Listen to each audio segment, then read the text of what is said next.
दोबारा गांव बसा दिए।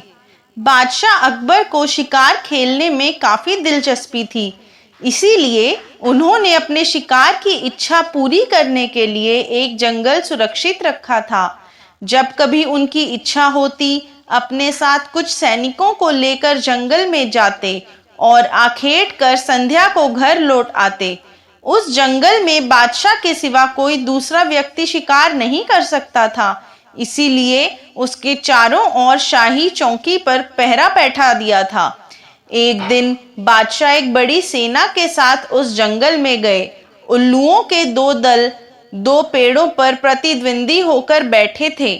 इनमें से एक एक उल्लू बारी बारी अपनी खोल से बाहर निकलकर लड़ता और फिर थोड़ी देर बाद उसी में जा बैठता था।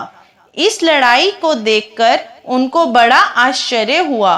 उसका भेद जानने के लिए लालायित होकर उन्होंने बीरबल से पूछा, बीरबल, तुम काफी समझदार हो, इसका मुझे पूर्ण विश्वास है।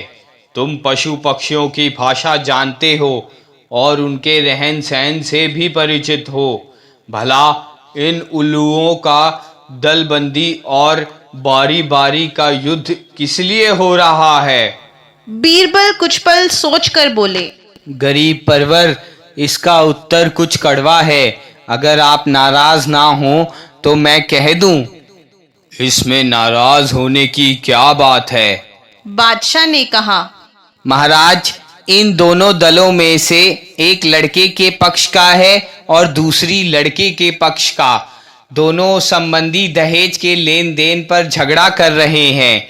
लड़के का बाप कहता है कि मैं तुम्हारी लड़की को तब ले आऊंगा जब तुम मुझे दहेज में 40 जंगल दोगे।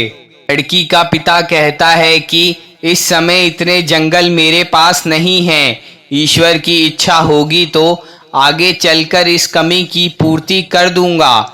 लड़के का पिता असंतुष्ट होकर कहता है कि जो तुम इस समय नहीं दे सकते उसे भविष्य में कहाँ से लाओगे? लड़की का पिता कहता है, हमारे बादशाह को शिकार खेलने का बड़ा शौक है।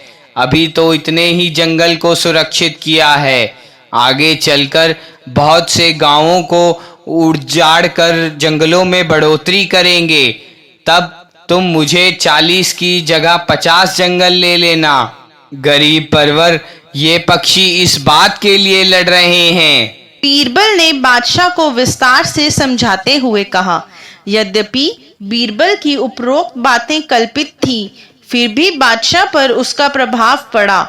उनका मन शिकार खेलने की तरफ से पलट गया। उनके शिकार के शौक के लिए जितने गांव उजाड़े गए थे, उन्हें हुक्म देकर फिर बसवा दिया।